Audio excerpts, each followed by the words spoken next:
Assalamualaikum warahmatullahi wabarakatuh. Hamdan wa syukranillah amma ba'du.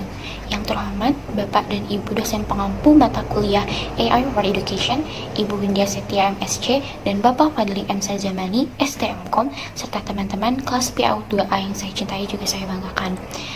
Pertama-tama, marilah kita panjatkan puji syukur kepada Allah karena masih diberikan kesehatan di detik-detik terakhir bulan Ramadan ini. Semoga kita selalu diberikan kelimpahan keberkahan oleh Allah Subhanahu wa taala.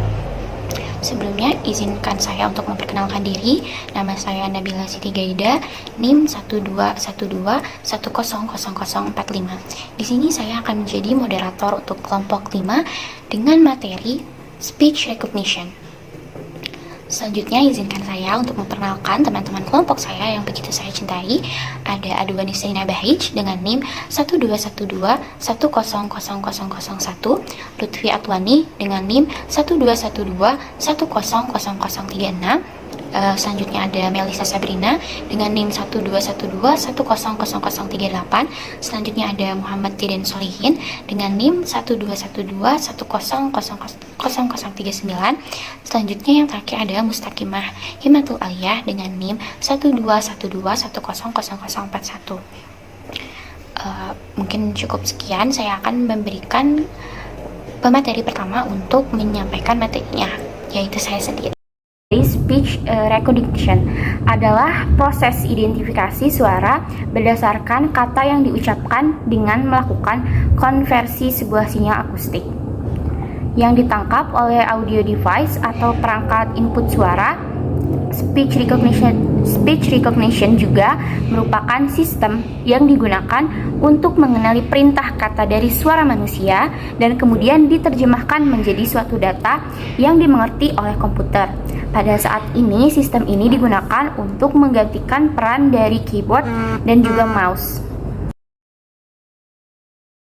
Pada tahun 1874, Alexander Graham Bell berhasil membuktikan bahwa frekuensi harmoni dari sebuah sinyal elektrik dapat dibagi-bagi, yang kemudian hari berlanjut pada digitalisasi ucapan. Pada tahun 1952, Bill Davis mengembangkan speech recognition pertama menggunakan teknologi pemisah frekuensi yang serupa dengan teknologi yang dikembangkan oleh Alexander Graham Bell. Pada tahun 1971 sampai 1976, Davis Open Project Agent dibentuk yang merupakan proyek riset dengan dana dari pemerintah. Tujuan dari proyek ini adalah untuk melakukan penelitian teknologi speech recognition. Penemuan terbesar yang dihasilkan dari proyek ini adalah peningkatan dalam menekan permasalahan variabilitas suara. Pada pertengahan tahun 1970, Pitakula mengadakan sebuah riset untuk mengembangkan sebuah proyek yang berbasis pada asumsi bahwa noise itu walau terdengar sama, namun pada kenyataannya tidak demikian. Produk tersebut memiliki akurasi yang mencapai 97,3% saat diuji menggunakan 200 kosakata. Bell Davis mengembangkan sistem yang mampu mengenali suara dari orang-orang yang berbeda dengan akurasi hingga 97,1%. Sebuah program speech recognition baru telah mampu memahami pembicaraan manusia secara berkeseimbangan dengan peningkatan akurasi hingga 99% yang membuatnya dapat dengan mudah digunakan oleh pengguna awam sekaligus. Pengenalan suara merupakan suatu yang dapat didengar dan memiliki ciri atau sinyal tertentu.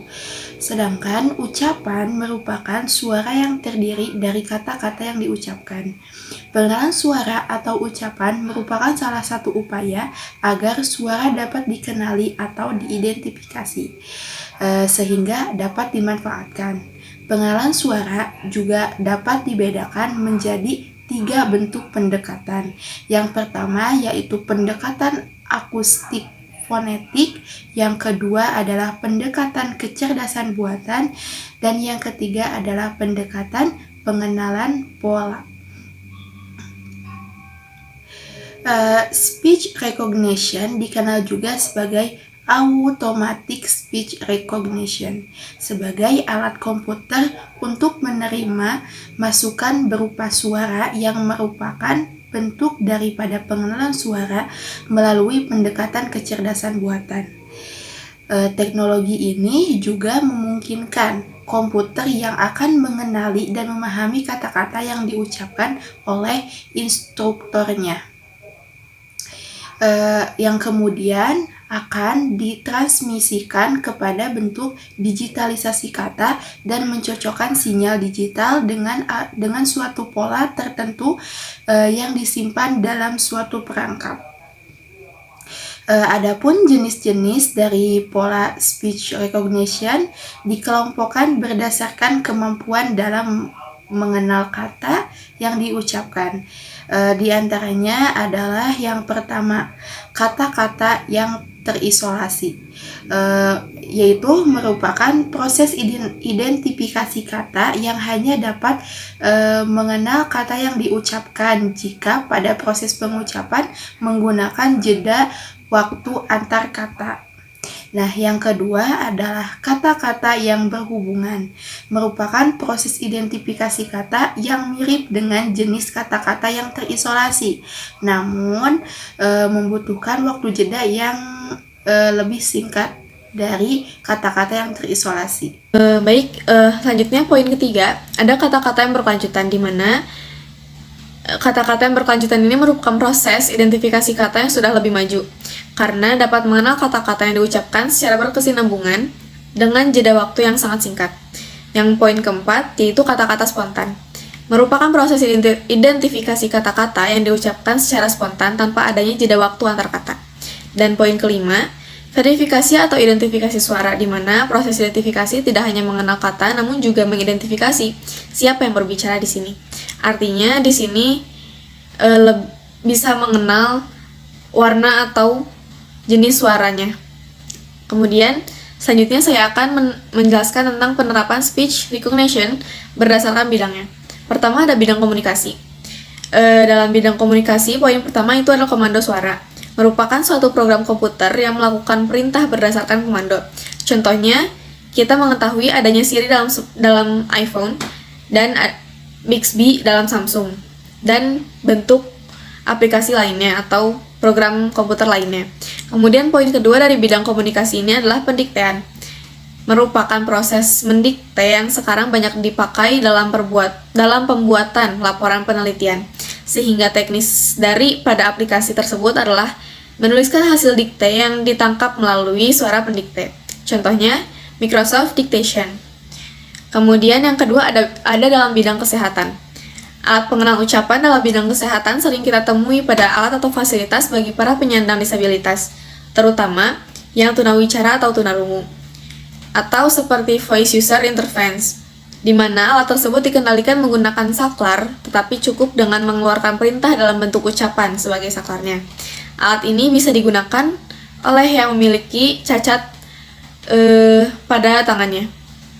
Kemudian poin ketiga ada bidang militer. Alat pengenal ucapan dalam bidang militer adalah pada pengatur lalu lintas udara, yang digunakan para pilot untuk mendapatkan keterangan mengenai keadaan lalu lintas seperti radar, cuaca, navigasi, yang tersambungkan kepada bagian operator pusat dengan cara berdialog. Kemudian pemodelan yang lainnya ada dalam bentuk pengenalan ucapan dengan Hidden Markov Model atau disingkat menjadi HMM. HMM atau Hidden Markov Model ini merupakan salah satu bentuk model Automatic Speech Recognition yang digunakan sebagai algoritma pencarian pengenalan huruf dan kata dalam sistem pengenalan ucapan. Sebuah Hidden Markov Model menggabungkan dua atau lebih rantai Markov dengan hanya satu rantai yang terdiri dari state atau pernyataan yang dapat diobservasi, sedangkan rantai lainnya membentuk sebuah pernyataan yang tidak dapat diobservasi atau disebut juga dengan hidden, yang mempengaruhi hasil dari state yang dapat diobservasi, sehingga probabilitas dari suatu state ke state lainnya dinamakan transition probability. Alat pengenal ucapan memiliki 4 tahapan dalam prosesnya, yaitu yang pertama ada penerimaan masukan, yaitu sumber suara diterima melalui perantara media. Yang kedua ada tahap ekstraksi, yaitu penyimpanan masukan berupa suara dan sekaligus pembuatan data dasar sebagai pola. Proses ekstraksi dilakukan berdasarkan metode model Markov tersembunyi atau Hidden Markov Model atau disingkat HMM, yang merupakan model statistik dari sebuah sistem yang digunakan oleh Markov sebagai suatu proses dengan parameter yang tidak diketahui. Yaitu yang pertama ada N, yaitu bagian jumlah model. Secara umum, bagian tersebut saling terhubung satu sama lain, dan satu bagian dapat mencapai semua bagian yang lain, serta sebaliknya, atau disebut dengan model ergodik. Namun, hal tersebut tidak mutlak, karena terdapat kondisi lain di mana suatu bagian hanya bisa berputar ke diri sendiri dan berpindah ke satu bagian berikutnya. Hal ini berdasar pada implementasi dari model. Selanjutnya ada M, yaitu jumlah simbol observasi secara unik pada tiap bagiannya. Misalnya karakter dalam abjad, di mana bagian diartikan sebagai huruf dalam kata. Selanjutnya ada probabilitas perpindahan bagian. Kurung kurawal buka, kurung kurawal tutup sama dengan IJ, A kapital, A kecil. Lalu selanjutnya ada probabilitas simbol observasi pada bagian J, kurung kurawal buka, kurung kurawal tutup, kurung bulat buka, kurung bulat tutup sama dengan J, B kapital, B kecil, K kecil. Selanjutnya ada inisial distribusi bagian IPP dengan memberikan nilai pada N, M, A, B, dan P. HMM dapat digunakan sebagai generator untuk menghasilkan urutan observasi, di mana tiap observasi adalah salah satu simbol dari V dan T adalah jumlah observasi dalam suatu urutan. Selanjutnya, setelah memberikan nilai pada N, M, A, B, dan P, maka proses ekstraksi dapat diurutkan. Berikut adalah tahapan ekstraksi pengenalan berupa ucapan berdasarkan HMM. Yang pertama, tahap ekstraksi tampilan, yaitu penyaringan sinyal suara dan pengubahan sinyal analog digital. Yang kedua, ada tahap tugas pemodelan, yaitu pembuatan suatu model HMM dari data-data yang sampelnya berupa ucapan sebuah kata yang sudah ada data digitalnya. Tahap sistem pengenalan HMM, yaitu penemuan parameter-parameter yang dapat mempresentasikan sinyal suara untuk analisis lebih lanjut. Lalu yang ketiga ada tahap pembanding. Tahap ini merupakan tahap awal data baru dengan data suara atau pencocokan tata bahasa pada pola.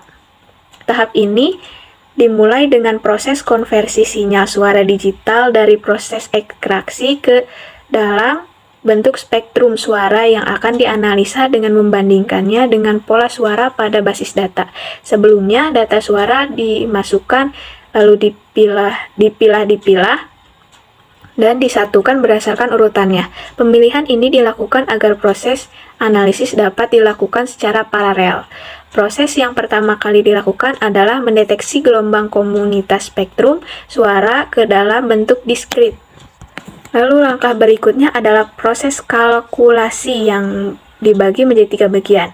Yang pertama ada transformasi gelombang diskrit dalam data yang terurut, yaitu gelombang diskrit berbentuk masukan berbentuk N yang akan menjadi objek yang akan dibagi pada proses konversi dengan cara pembagian menjadi waktu.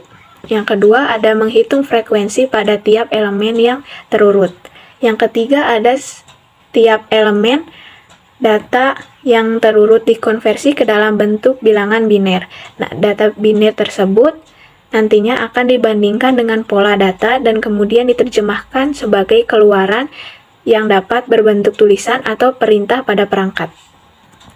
Nah, tahap keempat ada tahap validasi identitas pengguna. Pada tahap ini, alat pengenal ucapan yang sudah memiliki sistem verifikasi atau identifikasi suara akan memeriksa orang yang berbicara berdasarkan kata yang diucapkan setelah penerjemah suara tersebut menjadi tulisan atau perintah. Speech recognition yang juga dikenal dengan automatic speech recognition ataupun disebut dengan ASR merupakan teknologi yang diterapkan pada perangkat lunak untuk menerima input untuk menerima input kata yang diucapkan. Teknologi ini memungkinkan suatu perangkat untuk mengenali dan memahami kata-kata yang diucapkan dengan cara digitalisasi kata dan mencocokkan sinyal digital tersebut dengan suatu pola tertentu, tentunya yang tersimpan dalam suatu perangkat. Nah, kata-kata yang diucapkan diubah menjadi sekumpulan angka yang disesuaikan dengan kode-kode tertentu untuk mengidentifikasi kata-kata tersebut. Kontrol berdasarkan suara yang didasarkan dari teknologi speech recognition merupakan salah satu contoh kontrol yang sedang berkembang dan diperkirakan akan terus berkembang. Speech recognition telah banyak digunakan dalam berbagai macam hal, yaitu untuk memberi perintah suatu pada sistem operasi, penerjemah otomatis, sistem pembantu orang-orang yang jadi kecacatan, dan masih banyak lagi. Nah, di sini saya akan menyebutkan beberapa penerapan dari implementasi speech recognition. Bidang komunikasi komando suara, suatu program pada komputer yang melakukan perintah berdasarkan komando suara dari pengguna. Contohnya pada aplikasi Microsoft Voice yang berbasis bahasa Inggris, ketika pengguna mengatakan mulai kalkulator dengan intonasi dan tata bahasa sesuai, komputer akan segera membuka aplikasi kalkulator. Nah, jika komando suara yang diberikan sesuai dengan daftar perintah yang tersedia, aplikasi akan memastikan komando suara yang menampilkan tulisan, apakah Anda meminta saya untuk mulai kalkulator? Untuk melakukan verifikasi, penggunaan cukup mengatakan lakukan, dan komputer akan langsung beroperasi. Turut pendiktean, sebuah proses mendikte yang sekarang ini banyak dimanfaatkan dalam pembuatan laporan ataupun penelitian. Contohnya pada aplikasi Microsoft Dictation yang merupakan aplikasi yang dapat menuliskan apa yang diucapkan oleh pengguna secara otomatis. Nah, yang kedua yaitu di bidang kesehatan. Alat pengenal ucapan banyak digunakan dalam bidang kesehatan untuk membantu para penyandang cacat dalam beraktivitas. Contohnya pada aplikasi antarmuka suara penggunaan atau Voice User Interface atau disingkat dengan VUI yang menggunakan teknologi pengenal ucapan di mana pengendalian pengalihan saklar lampu misalnya tidak perlu dilakukan secara manual dengan menggerakkan saklar, tetapi cukup dengan mengeluarkan perintah dalam bentuk ucapan sebagai saklarnya. Metode ini juga membantu manusia yang secara fisik tidak dapat menggerakkan saklar karena memiliki cacat pada tangan misalnya. Penerapan VUI ini tidak hanya untuk lampu saja, tapi bisa juga untuk aplikasi-aplikasi kontrol yang lainnya. Terus yang terakhir yaitu di bidang militer. Pelatihan penerbangan. Aplikasi alat pengenal ucapan dalam bidang militer adalah pada pengatur lalu lintas. Pengatur lalu lintas udara ataupun yang dikenal dengan Air Traffic Controller atau disingkat dengan ATC, yang dipakai oleh para pilot untuk mendapatkan keterangan mengenai keadaan lalu lintas udara seperti radar, cuaca, dan navigasi. Alat pengenal ucapan digunakan sebagai pengganti operator yang memberikan informasi kepada pilot dengan cara berdialog. Baik, terima kasih kepada teman-teman saya selaku pemateri yang telah menyampaikan materinya dengan sangat baik. Semoga materi yang kami sampaikan dapat menjadi ilmu yang berkah bagi kita semua. Mohon maaf apabila ada banyak kesalahan dalam kata ucapan maupun perbuatan, karena kesempurnaan hanya milik Allah Subhanahu wa taala. Cukup sekian dari kami. Wassalamualaikum warahmatullahi wabarakatuh.